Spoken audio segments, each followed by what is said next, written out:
Well,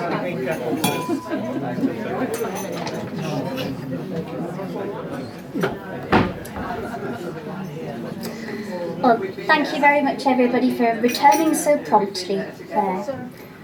Okay, so it is my very great delight to welcome our President Angus Stewart, Lord Stewart, to this annual dinner, and by way of introduction to say just a few words about him.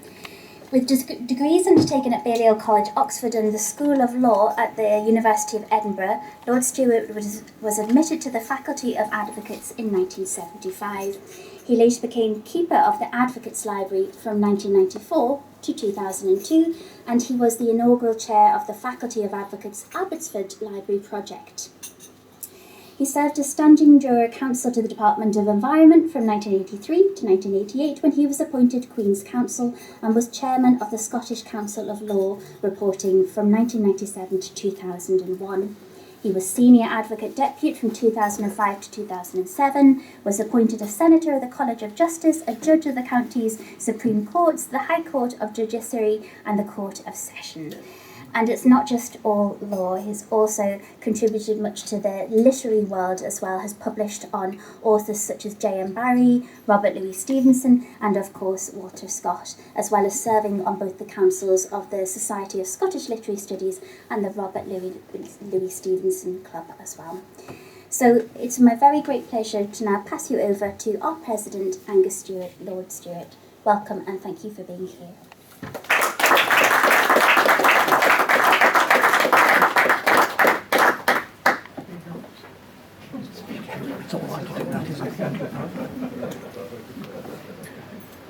I did ask Lucy what I should talk about.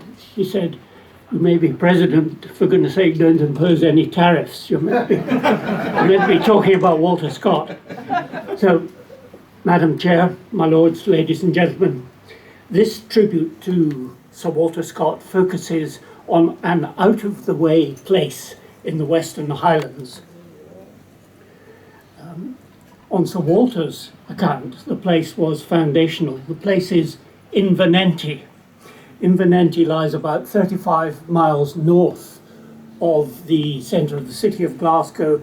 That's travelling north over the hill from Loch Katrine in the Glen of Balwhidder.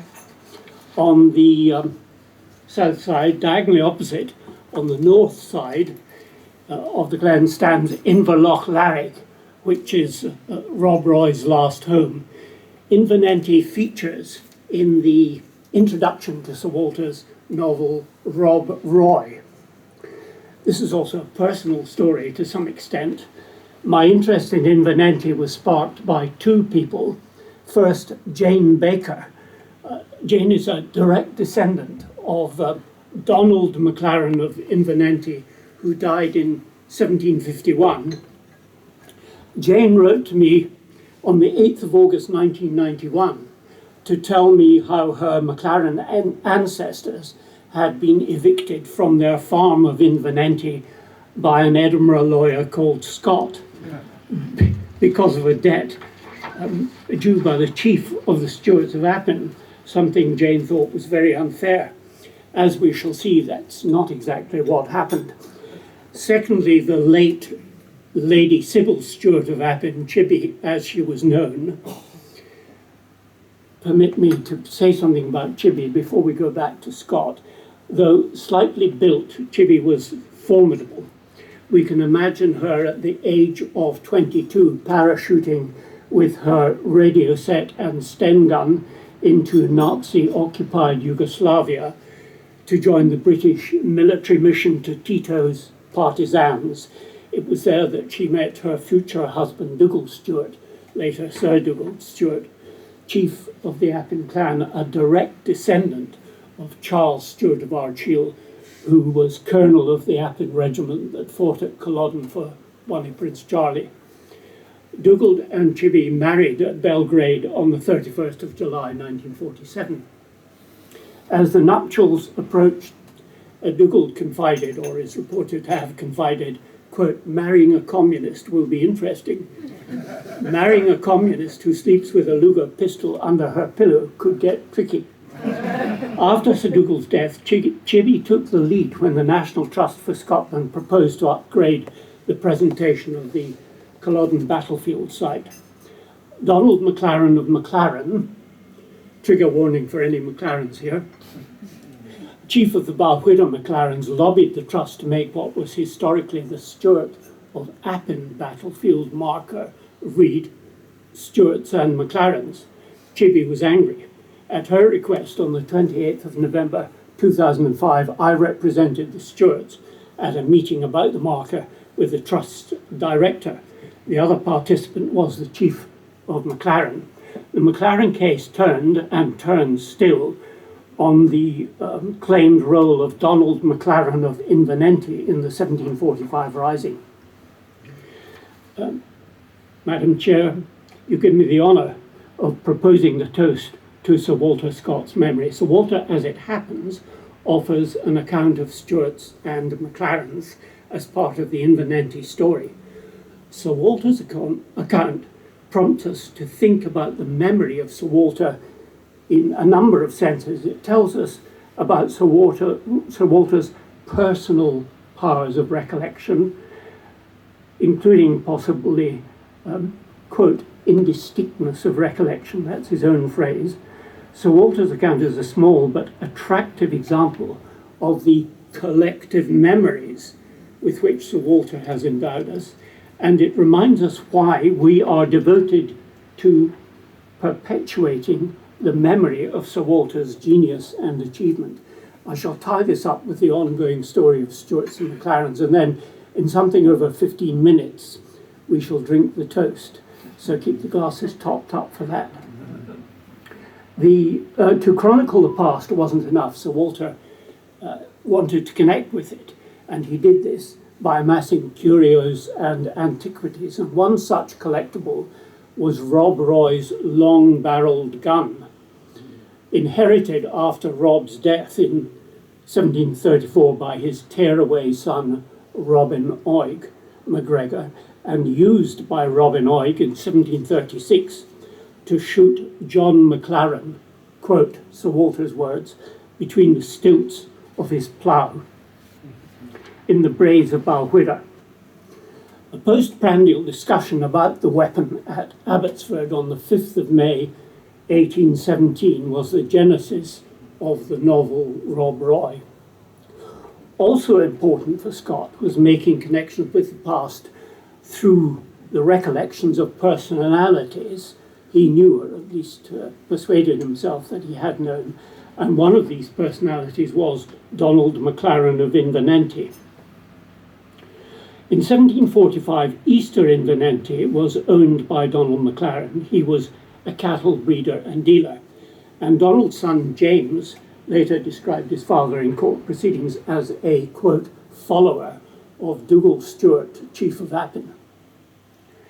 Balwhidder McLarens, who joined Prince Charlie in 1745, mustered as a rule with the Athol Brigade. Donald McLaren of Invernenty is the only Balwhidder McLaren recorded as serving with the Appin Regiment. If, and this may or may not be a big if this record is reliable, I speculate that the Stewarts recruited Donald for his drover's knowledge of the ways into England. The Stewart chief Dougal sat on the sidelines during the Rising, entrusting command to Charles Stewart of Ardshiel. Afterwards, the chief bailed out Donald McLaren, so Donald McLaren of Invernenty ended up indebted to Dougal Stewart of Appin, and as part of the arrangement, the chief of Appin took title to Donald's property. In 1715, the Stewart chief put his own clansmen into the farm as tenants on a very long lease on easy terms. Dougal Stewart then died in 1764, very deeply in debt, and one of the creditors claiming on his estate was Walter Scott, W.S., that is, writer to the signet. And he, of course, was Sir Walter's father. Scott Sr. went to law to make good his claim out of the value of the farm, and as a first step he had to get rid of the tenants so that the farm could be sold for the best price with vacant possession. Scott Senior's summons of eviction against the tenants of Easter Invernenty was served on the 9th of May 1788. Sir Walter was involved in the case as his father's law apprentice and later as an advocate. Before we pick up the story of Donald McLaren of Invernenty, I should explain why the Stuarts of Appin had an interest in the Braes of Balwhidder, which is 40 miles as the crow flies east of their home territory in North Argyll. The Braes of Balwhidder, if in friendly hands, made for a safe stopover on the way to and from the lowlands. And that's what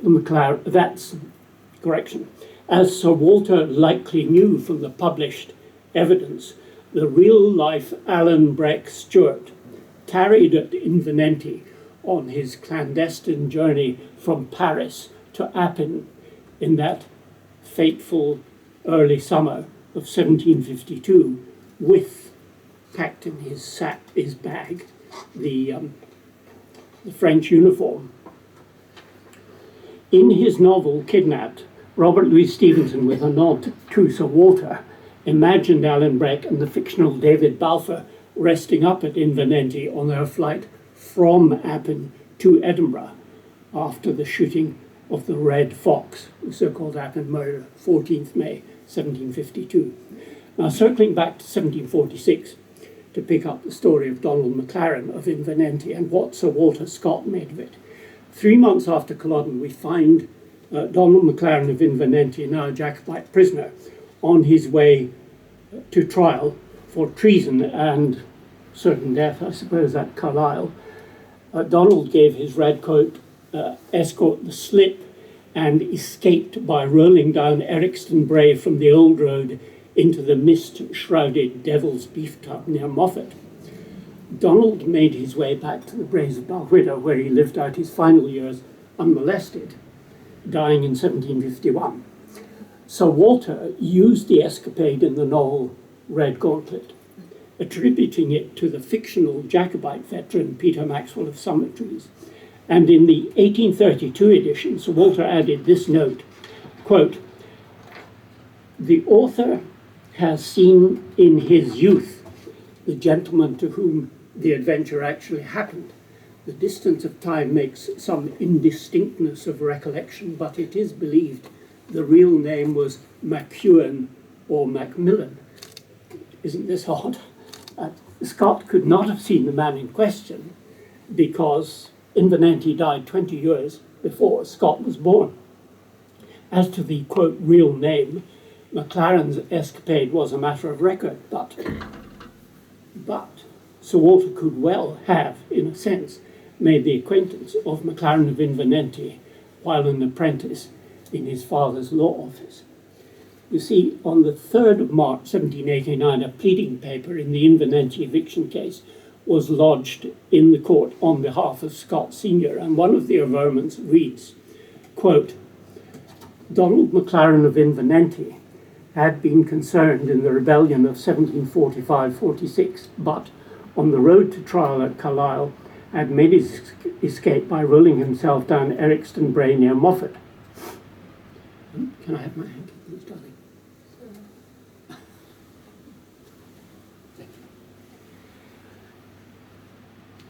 This is where Sir Walter, quote, no, not this is where, is this where Sir Walter, quote, encountered, in inverted commas, quote, the gentleman to whom the adventure actually happened? I ask this because at the foot of each page of these pleadings is a stylized letter S, which I take to be Sir Walter's unique scribal mark. The identical mark appears in in Sir Walter's literary manuscripts, though in later years only very occasionally. We find the mark in Scott's manuscript additions to the 1829 edition of Rob Roy. The revision, which added an introduction of 26,000 words, is where Sir Walter gives an account of his personal involvement in the Invernenty eviction. Immediately after reference to the shooting of John McLaren by Robin Oig, there is a note entitled "Author's Expedition Against the McLarens," and reading it short, quote, The author is uncertain whether it is worthwhile to mention that he had a personal opportunity of observing, even in his own time, that the king's writ did not pass quite current in the Braes of Balwhidder. There were very considerable debts due by Stewart of Appin chiefly to the author's family, which were likely to be lost to the creditors if they could not be made available out of this same farm of Invernenty, the scene of the murder done on John McLaren. The McLarens declared they would not permit a summons of removal to be executed against them. An escort of a sergeant and 6 men was obtained from a Highland regiment lying in Stirling, and the author, then a writer's apprentice, was invested with the superintendence of the expedition, riding in all the dignity of danger with a front and rear guard and loaded arms. When we came to Invernenty, we found the house deserted. The McLarens, who probably never thought of any serious opposition, received their money and went to America, where, having had some slight share in removing them, I sincerely hope that they prospered. Now, Sir Walter's literary account is inconsistent, as it turns out, with the court records. The shooting of John McLaren actually happened on Drumlich, a farm 3 holdings to the west. There had been no McLarens in Easter Invernenty, the proper name of the place, for a generation since 1750. As previously explained, the tenants were a family of Stewarts, not McLarens. The Stewarts were at home, and the summons was served on them personally by Donald McNiven, messenger at arms, all duly attested by witnesses. Service took place on the 9th of May 1788 in the 3rd year of Scott's apprenticeship, not the 1st year, contrary to what Scott's biographer Lockhart implies. The Stewarts challenged the eviction in the Court of Session, and the end result was a compromise whereby Walter Scott, W.S., bought out the tenants. The tenants departed peacefully 2 years after the summons was served, sometime between 19th and 26th of May 1790, and the new tenant and ultimate purchaser, the Laird of McNab, then took entry unopposed. Nowhere in the record is there even a hint of military involvement. The court eventually determined that Appin's title was only a security, so that the net proceeds of the judicial sale were payable to James McLaren, only son and heir of the late Donald McLaren. James got his money in 1802. On the 10th of August 1803, James McLaren, his wife Isabel, with 7 of their 8 children and other families from the area, emigrated from Glasgow to Nova Scotia on the ship Commerce. The emigrants settled at Brudenell on Prince Edward Island, where they did indeed prosper, in accordance with Sir Walter's hopes for them. Now, eviction by Sir Walter is a proud part of the Brudenell origin story, albeit that it's a myth. 4,000 descendants of the Brudenell pioneers were traced for the bicentennial gathering in July 2003, and at that time I suggested to Dame Jean Maxwell Scott of Abbotsford, who was Sir Walter's great-great-great-granddaughter, and at that time president of this club, that she should join the commemoration by sending a message of goodwill. Why did Sir Walter embroider the truth? I can offer a possible explanation which has nothing to do with faulty memory. This is speculation, let me say. In September of 1803, at the end of their hiking tour, William and Dorothy Wordsworth had passed through, or very near, Easter Invernenty, while William's poem Rob Roy's Grave was already in gestation. The verse was published in 1807. My sneaking suspicion is that Sir Walter wished to play a patriotic trump card against the English poet. The blockbuster introduction was part of it. The clincher was the author's expedition against the McLarens. It shows our Scottish author getting there first, years before, in circumstances that brought him and his readers within almost touching distance of the real-life Rob Roy and I think we can forgive a bit of patriotism, can't we? Sir Walter's story is not entirely imagined. I surmise that Sir Walter did reach Eastern Invernenty after the Stuart tenants had flitted, and that it was this real-life mission to the braes of Balwhidder on his father's behalf in the final year of his 5-year apprenticeship that inspired the unusual plot of the novel Rob Roy. Importantly, the expedition against the McLarens, as Sir Walter told the story, offends no one. The Culloden marker is a different matter. My representations had limited success. The marker now reads the Appin regiment, so far so good, but then continues, Stuarts of Appin and McLarens. The McLarens, the chief mainly, I believe, persuaded the National Trust that Donald McLaren of Invernenty commanded a Balwhidder McLaren contingent alongside the men of Appin. This hypothetical contingent is undocumented. The McCalls, the Mackenzies, McIntyres, Buchanans, Carmichaels, Livingstons, and other names from the Stuart estates in North Argyll whose ancestors did fight and are documented as having fought under the Appin banner are not amused. Madam Chair, the laws of defamation caution me against quoting some of the remarks made. But how about this? A McLaren, A-U, not A-R. A McLaren blogger alleges that what persuaded the National Trust for Scotland was a claymore picked up by a McLaren from an antique dealer years before. In 2007, as part of the lobbying, the sword was presented to the National Trust as an heirloom for display in the new Culloden Visitor Centre labelled Donald McLaren of Invernenty's sword. The blogger describes the exhibit as, quote, a fake and, quote, a lie. Ouch. Strong stuff. This kind of divisive history is very different from what Scott bequeathed. Scott's Invernenty story is a compelling blend of authentic and imagined with, and this, I suggest, is important, a conciliatory and future-facing ending. What that tale did for the Brudenell pioneers, Scott's output as a whole has done for Scotland. Scott succeeded in overwriting the actual history of our country, rancorous, inconclusive, dispiriting for many, to substitute a positive collective memory within a unified national identity.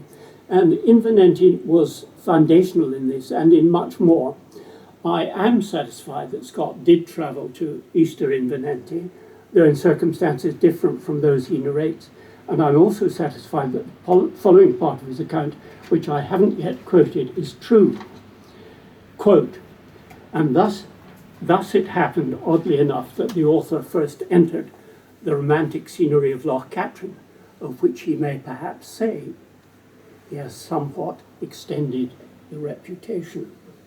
It was the, quote, romantic scenery of Loch Katrine that came to inspire The Lady of the Lake, and it was the success of this poem and its Highland setting that induced Scott, he says, quote, to think of attempting something of the same kind in prose. The same kind of thing in prose was the novel Waverley, 1814, first of the historical romances that gave a new direction to Western literature and made Sir Walter Scott the most famous name in Europe.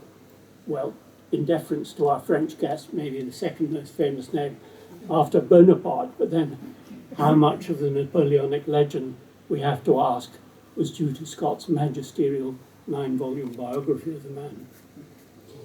Madam Chair, my lords, ladies and gentlemen, let us, if we're able to rise for the toast to the memory of the author of Waverley, the great unknown, the wizard of the north, Sir Walter Scott. Sir Walter Scott. Sir Walter Scott.